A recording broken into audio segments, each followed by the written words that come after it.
Hello, everyone, and welcome back to the Mind Your Mission podcast. I'm Liz, and today I'm honored to be welcomed by my best friend, Cameron.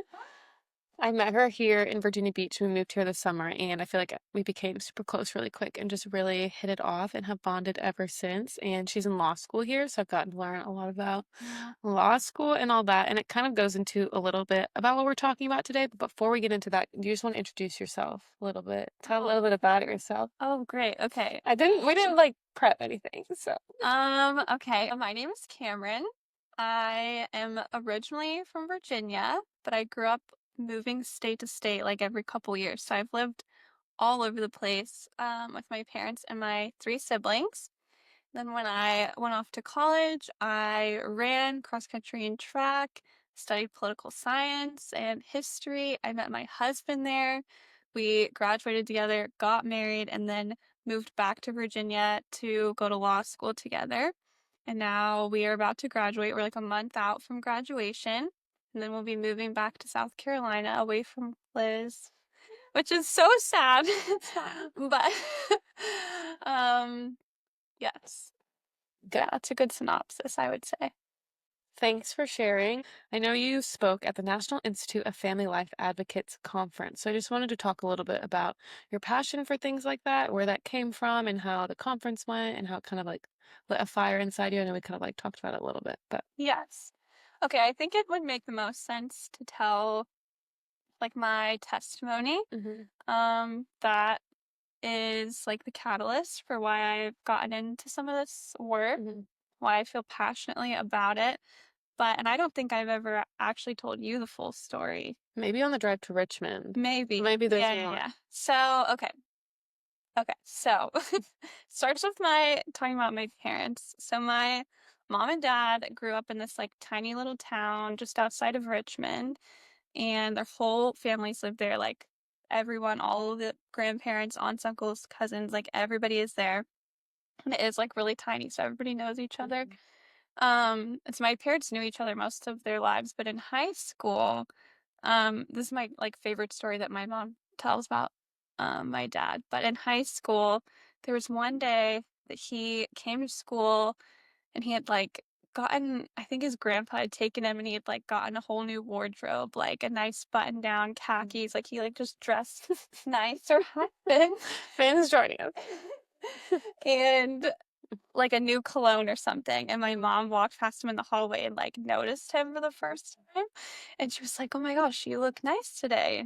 Then he wore the same outfit, like head to toe, every single day for a week. Shirt.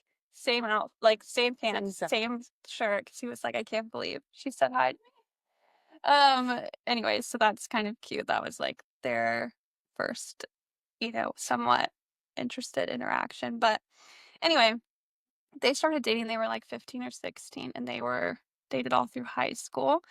And then after graduation, my mom went to Bluefield, my dad went to Virginia Tech. And my mom, she was actually a cheerleader at her college. But I think by like September or October, something like that, she had noticed she had like weird symptoms. She like various things she couldn't really like explain. And so she ended up figuring out that she was pregnant, called my dad, and they were like freaking out because if they told their parents, like that was going to be a lot of drama.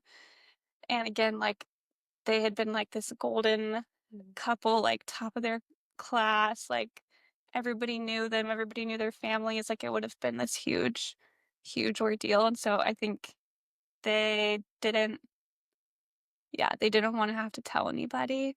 And so my dad just drove to my mom's campus that weekend and they were like talking about what they should do. And they like loosely brought up going to like a Planned Parenthood, like an abortion clinic. But my mom was really hesitant initially. So she told my dad, like, let me take the night, let me think about it, like do some research, and like I'll let you know what I've decided tomorrow. And then she went to the library at like midnight so that nobody else would like see. Because there's no internet? Like, Yeah. she could just No, Google this was it? like Yeah. 1999, so it's not like she could just pull out her phone.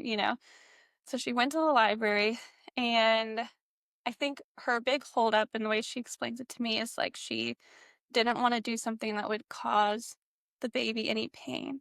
Like she was so scared she didn't want to be pregnant, but also like she could not reconcile the idea of like causing physical pain to the baby. So that's what she looked up, like how far along do you have to be for the fetus to be able to feel something? And I guess whatever like Google told her at the time was 3 months. And so she just kind of took that and ran with it, told my dad, let's go to a clinic. She had no idea like how pregnant she was. She's like, let's go to the clinic and they'll measure me and we'll see how far along I am. And if it's any more than 3 months, like I can't do it. But if it's less than that, then we can just terminate and like move on. And so anyway, so that was the plan. So they went to a Planned Parenthood the next day. And the way she describes it is like also just very sad. Like they wouldn't let my dad go with her. Like he could not come in the room with her, like be part of the appointment at all. He had to wait outside. And she was like, there wasn't even a window. There was like nothing on the walls. I wasn't allowed to see the screen. I wasn't allowed to hear the heartbeat. Like they did everything to make it as like least emotional as possible so that you wouldn't foster any kind of connection, because obviously their best interest is to perform a procedure for you, you know. Why is that like their best interest? Why is that like what they want to do? Do you know? Or I mean, I don't think I know for sure, but I feel like it could be a money thing. That's just the rhetoric, you know, like that's the easier option. And so I think in the minds of like Planned Parenthoods, like women are coming there because they want to terminate, not necessarily because they see it as like a resource center for their pregnancy in general. Like, and so they don't want you to, I think they think it's a good thing to like not to let you keep you from changing your mind. Like if this is what you want when you come in, they want to like protect you. Like I think they think it's a protection thing. If we like don't show you all the things that could like tug on your heartstrings, then we like protect you from the pain of what you're about to do. Which is sad because that means they recognize that it's painful and that there's an emotional aspect to it. And so they just try to eliminate the emotion completely, which is just very sad. But so when my mom was in there and they were measuring her and doing the ultrasound and everything, she was like, it was just like the whole experience was like very depressing.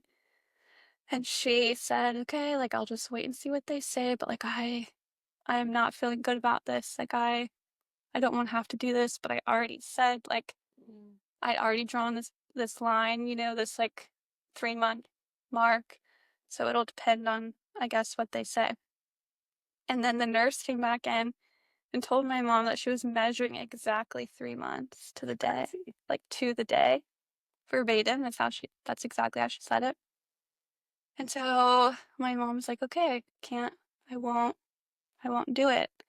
But, and I didn't know this story until I was 16. Like at some point younger in my life, I realized like, oh, my parents haven't been married much longer than I've been alive. Like something's missing here, and like probably in like 5th grade, I could like put 2 and 2 together, but I didn't know the whole story.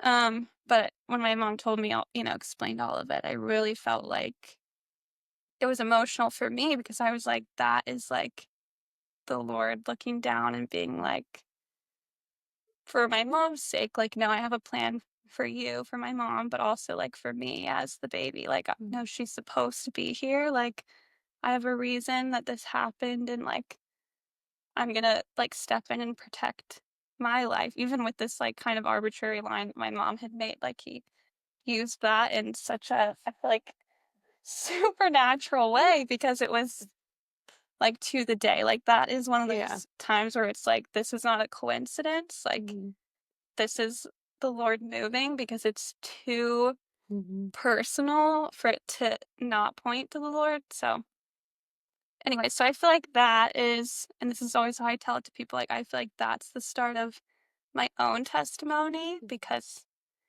that I, come back to that a lot as like evidence of the Lord's purpose on my life in general. And then I'm just very proud of my parents because my dad like stepped up and they got married, and I think they figured this out like very early on in their fall semester, and they went and eloped over Thanksgiving break.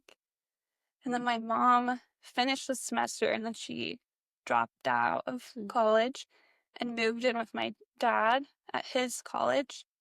Um that yeah, so then she was living there with him, and I was born in February. Um and my mom never went back to school. Like they couldn't afford for both of them to be in school. So my dad finished first, but he also worked like I want to say 3 different jobs, and he was like in school full time. Like he was just doing the most like to Yeah. make things work. And my mom had multiple jobs. One of them, she worked at a daycare so that she could get free like childcare for me. Mm-hmm. Um, we lived in like a trailer at one point for a while, but I mean, I think they were just really grinding it out, and I can't like imagine stepping into that at such a young age. Like they were 18, Yeah.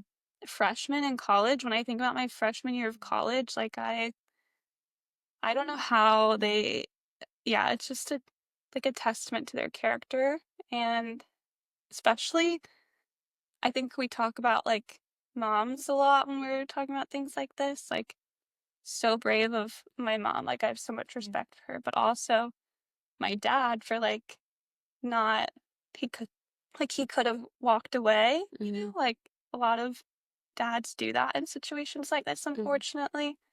But he like stepped up and was like, no, this is my family. Yeah. Like I care about this woman and this is my child, and like I'm gonna take care of them. Mm-hmm. Um and so I just have a lot of respect for him for doing that too. Also at 18, like an 18-year-old boy, Yeah. they're crazy, you know? Mm-hmm. So just that was, the Lord in them. But um anyway, so my dad did finish school, and my parents have been married my whole life, and I have 3 other siblings. But my mom, like, I think she planned to go back to college at some point. She just never did, unfortunately. Um, but when she was telling me this whole story when I was in high school, I asked her, like, what were you going to study? Mm-hmm. And her major had been history, and she really wanted to go to law school. And so that's when I like kind of decided like, okay, maybe I'll go to law school instead. And so anyway, so I did go to college. I studied history, like I said, political science, and then now I'm in law school and about to graduate. And so I told this story of giving this testimony at my school a few times. And I always say like for like a lot of reasons, the only reason that I'm like in law school is because of my mom. Like I literally wouldn't be here without her making what I recognize as like the harder choice in the situation she was in. But also I feel like to honor the sacrifices she made for me and the way that her life changed because she chose me. I try to make the most of the opportunities that she's given me, and like honor the decisions she's made by like giving my best and doing trying to like just fulfill like everything that the Lord's like called me to do. And I feel like being able to accomplish what my mom wanted to is a really neat way for it to all tie together. Um, so that's a big reason why I'm in law school. And I think I realized the first time I ever shared the story publicly was my first year of law school. And we were doing like a fundraiser, I think, that week for an organization that like sends letters to women who have visited like a pregnancy resource center, and they've chosen life, and now they're carrying their babies and they're using these services. We like they'll distribute these like letters of encouragement that people turn in. And so we were doing a fundraiser for that, and then also like writing all of these letters.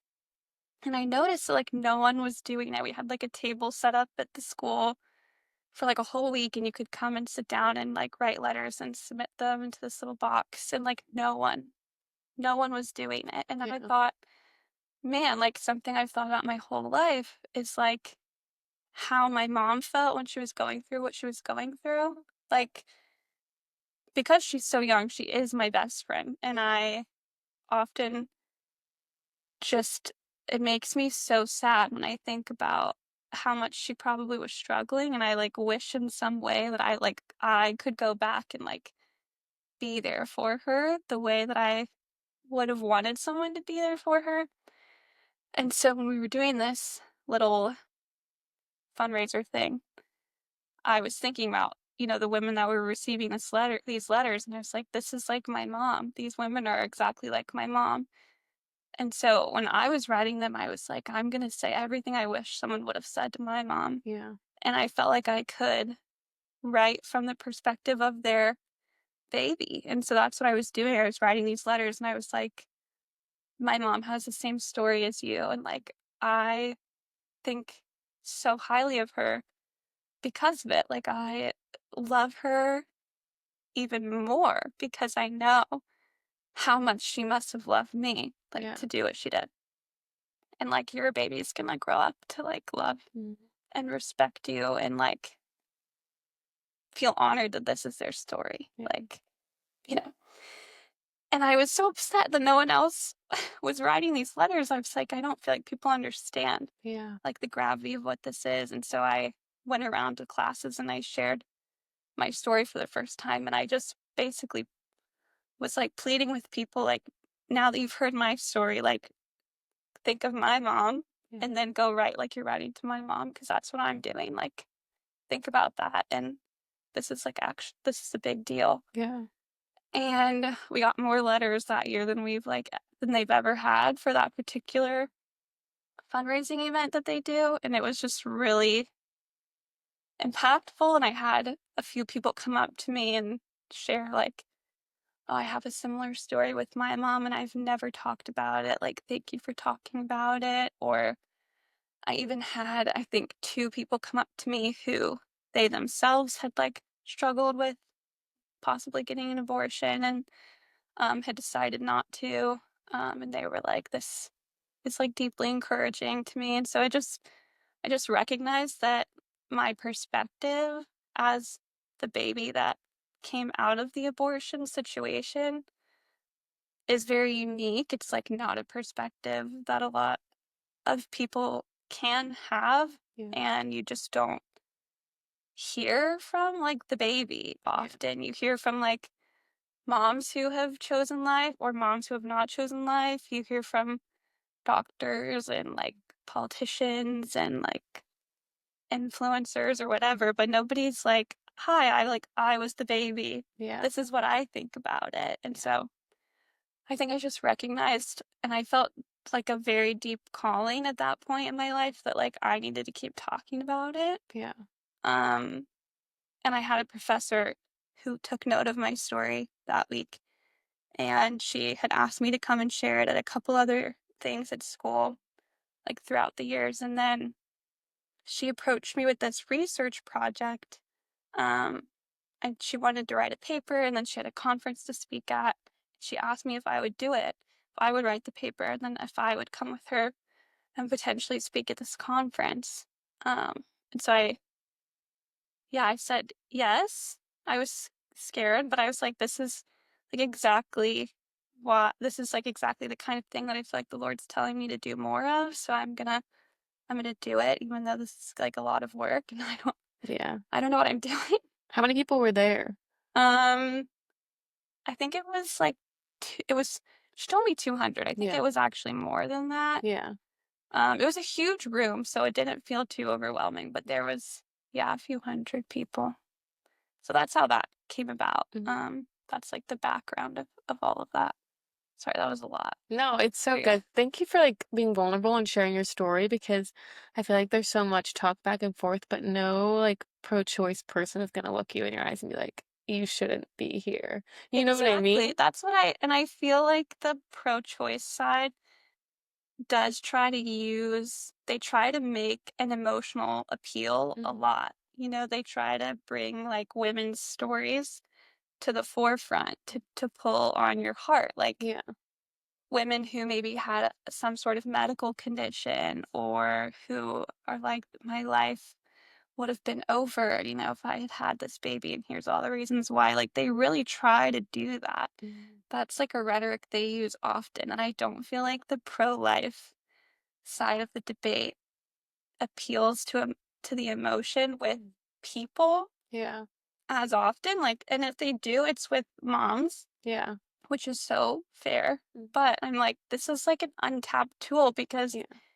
exactly, I'm like I dare someone to look me in my eyes and tell me like it would have been better if my mom had gotten rid of me, Yeah. like especially now that I'm a full adult and I have my own life and I'm married, I have my own family, like it's there is like so much that wouldn't exist if I didn't exist. Like it's not just about me. It's also like my husband wouldn't have a wife. Yeah. My siblings wouldn't have me as a sister. Like I wouldn't be in my law school doing what I'm doing. Like there's so much more to it. I wouldn't have had the chance to influence my friends or be influenced by my friends. Like it's about everybody else's lives that your life touches. It's not just the baby's life even. It's not just like the mom's life, because a baby grows into a whole human being with like a full life of like many other relationships, a whole personality, a whole career path, Yeah. like, and you take all of that away when you terminate. So Yeah. yeah. And it all started with your mom being vulnerable with you and sharing Mm, her story with you because I bet some moms maybe are ashamed or are scared to tell like yeah. the story to their children, so there's not as many people to kind of, like you said, be the kids that stick up and talk about it. But since your mom like made the choice to be vulnerable and share it with you, Yeah. you are able to be a voice. So I think that's really awesome.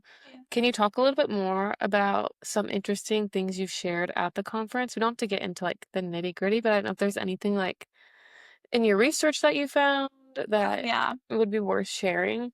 Yeah. Basically this conference was like all of the different like healthcare providers or like leadership teams from different pregnancy resource centers or other like pro-life organizations. Um, and so a lot of them were not attorneys. They have no like legal background. There were some attorneys there, but most of the people there, they work in like pregnancy care. They deal with abortion on a regular basis, but don't, they're not experts in like the law or the policy behind all of it. And so my job was kind of to explain to them what we've seen the federal government doing after the Dobbs decision that came out in 2022. I What is don't, that? I don't know. yeah, so in 2022, the Supreme Court decided Dobbs versus Jackson Women's Health Organization. It, it basically all that you really need to know about it is that it's the case that overturned Roe v. Wade. Okay. So Roe v. Wade had made Yeah. abortion like a constitutional right, Mm. a constitutionally protected right. And so then the federal government could promote it, and um, the Dobbs decision basically said that Roe v. Wade had been wrongly decided. This is not in the Constitution anywhere. It's not a fundamental right. Like it should not be on the same level as like life, liberty, and the pursuit of happiness. Like that's and so they gave the power to control abortion policy back to the states. So it wasn't a blanket like we are outlawing abortion, but more so like this is not supposed to be decided by the federal government. This is supposed to be decided by the states because it's supposed to be decided by the people. And so a lot of states then were starting to enact like more strict bans or just like regulations on abortion, like especially a lot of like conservative states. And even some states had like already created trigger laws that were basically waiting for this decision to come down. And once it came down, these trigger laws took effect immediately and were like restricting abortion past a certain gestational age or banning it altogether. And so the federal government obviously didn't like this because we were under like a more liberal federal administration when the decision came out. And so I was talking to all these providers basically about what the federal government has been doing and why they can't do certain things so that these people like understand what their rights are, what women's rights are, and across the board. Because a lot of what the federal government has done is really not constitutional. It's really not legal. So there's many things that we should be pushing back on and like are illegal. So it was really more of an informative talk than anything, but I don't know if you want me to get into like some of the things that are going on, but You can share some, like, yeah, more like high level, not like. I know. I'm like, It's okay, super I can't get interesting. into all of it because it's Yeah. confusing, but there's really there's like two big ones, and they're really not too hard to understand. Essentially, the federal government was trying to use a previous act that they had passed called EMTALA. It's kind of a buzzword if you're like familiar with the abortion policy arena in any way, but essentially EMTALA requires doctors in emergency rooms to perform stabilizing care to anyone who comes in. And the federal government was trying to say that if a woman comes in to the emergency room claiming she needs an abortion under this federal act, you have to provide it to her. No matter like how far along they are. Yeah, in pregnancy. yes, and even if you're in a state where they've banned it completely, if it's emergency room care, this federal act they were saying should supersede whatever the state law is, and these emergency room doctors should be essentially forced to perform these abortions. But the act itself is like that. It was passed decades ago during the Reagan administration, and it was like in response to hospitals that were not providing care to patients that they didn't think could pay for it. Like that was the purpose of it at the time. It had nothing to do with abortion. So they're just trying to twist it and come up with some way to use it to override state law, because federal law does override state law when they conflict, as long as it's a constitutional law. But there are many arguments, and I won't get into all of it, why that's not a constitutional use of that act, because it wasn't the intent of it. And there's like language in the act that talks about treatment for pregnant women, specifically when they come in. And it allows for emergency room doctors to qualify a woman as needing stabilizing care based on not just her own health, but like the health of her baby. If she comes into the emergency room and she's pregnant and it's the baby's health that is at risk, that still qualifies them for stabilizing care under the act. So the biggest argument is that really it actually is supposed to protect baby. Like it's nothing in it suggests that it should be used for abortion. In fact, you could say that it is meant to protect the babies too, based on some of the language. But that's a big one. There was a Supreme Court case, a case that made it all the way to the Supreme Court that was challenging the use of EMTALA. They didn't end up having standing, so it got dismissed. So there's no ruling on it. But I think you'll probably see some other case make it up, and at some point, probably not under this administration. I think there's actually an executive order right now that they're not enforcing emergency room abortions under EMTALA. Okay. So that's good, but it could come up again. And so I was talking a lot about that. And then the other big issue this is probably the biggest one, is that the FDA has started to push like mail order chemical abortions. Where they basically send you 2 pills in the mail. Oh. You take the first pill and it kills the fetus, and then the second pill forces your body into contraction so that you expel it. And it's very, very dangerous. And the FDA obviously is supposed to regulate medicine. Yeah. And this particular like pill regimen has been around for a while. I think they originally introduced it in like 99 or 2000. But they have slowly taken away the regulations covering it, like protections for women that are trying to take it. And then after, like in the last 5 years, they've significantly decreased the regulations. So at this point, used to be you had to see a doctor in person multiple times before they could prescribe you this. They had to assess how far along you were. You couldn't use it unless you were less than 7 weeks because it is really dangerous. And now you don't have to see a doctor. You can just do like a teledoc. So they increased the limit to 10 weeks, but like if you don't ever go in and see a doctor, you don't actually know how far along you are, and you can just lie.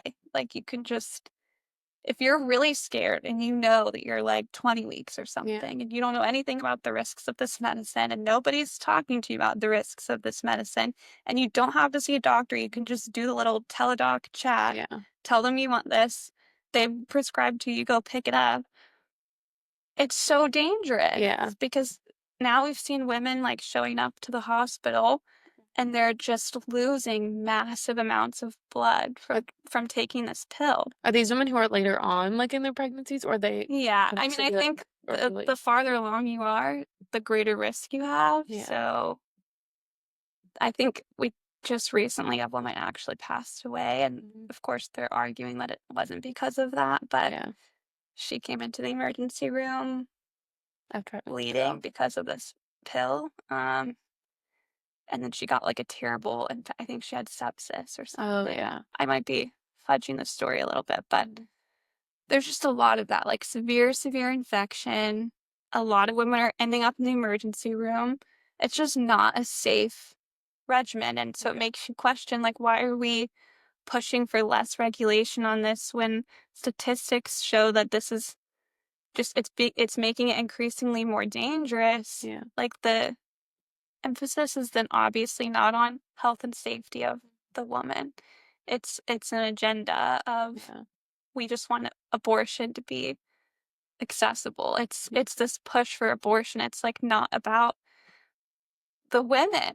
But like that's what they always say, right? Like this is women, this is a women's rights issue. This is a women's choice issue. But you're putting them in danger, like in so much danger.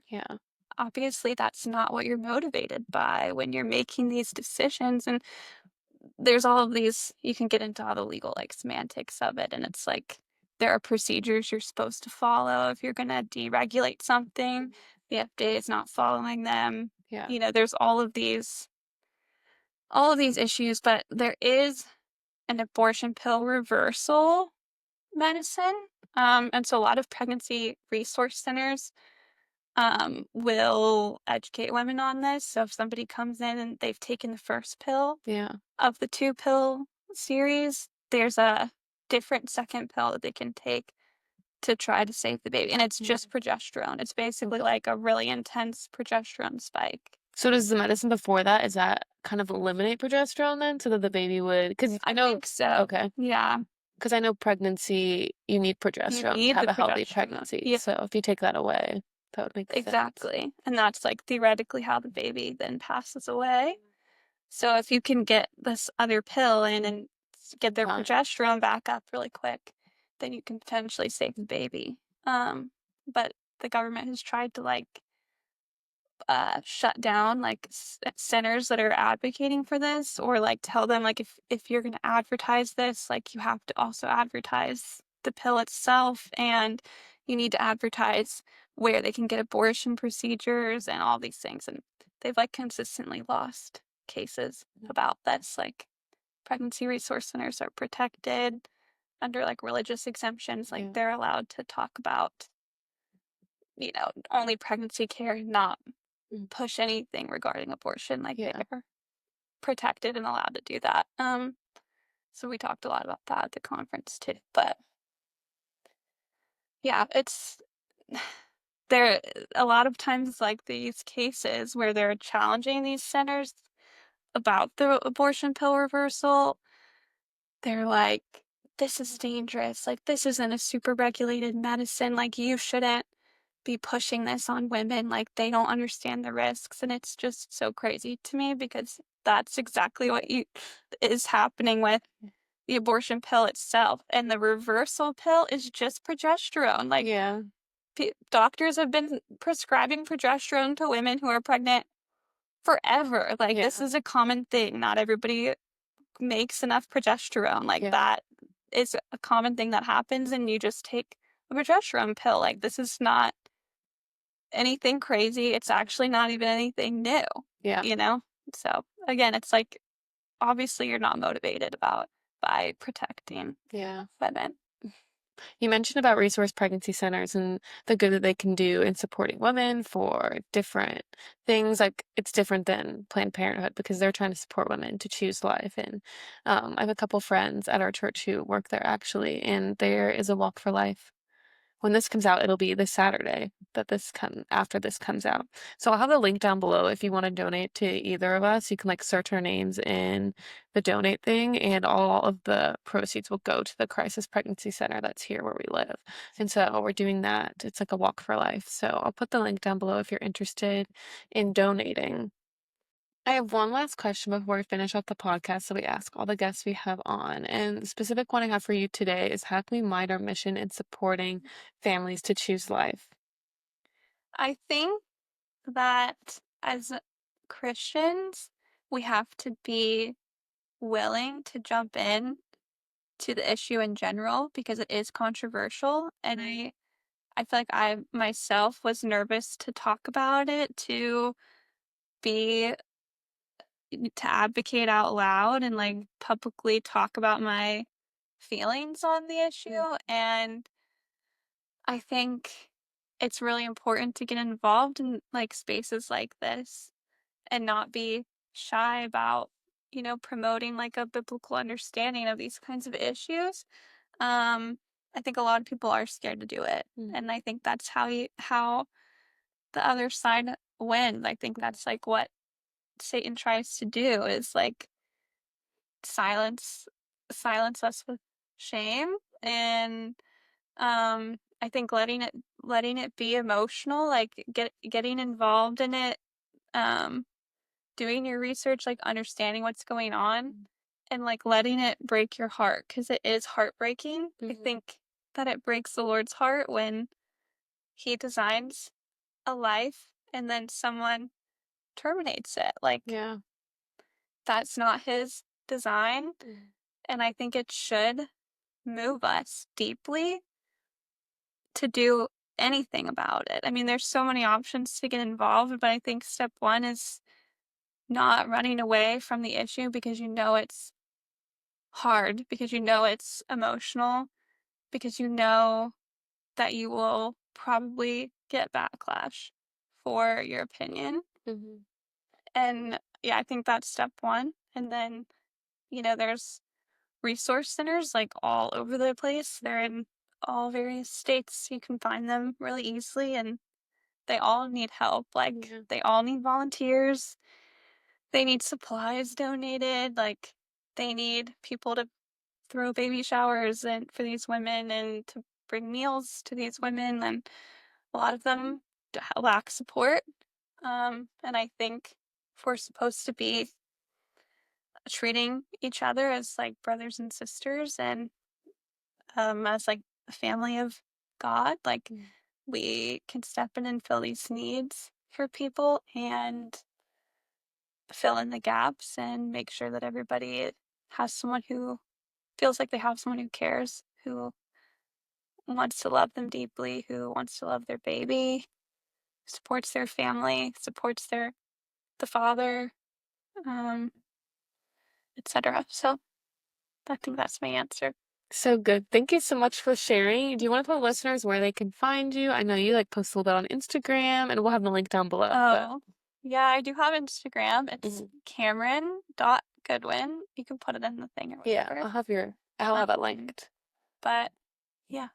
Perfect. Thank you so much for coming on. I know Finn and I were glad to have you, our other co-host, Finn. Thank you so much for everyone who listened. If you want more, just like, comment, subscribe, follow, review, all the things, depending on what platform you're on. I guess that's all. Yeah. And with that, we're Liz, Kamryn, and Finn helping you mind your mission.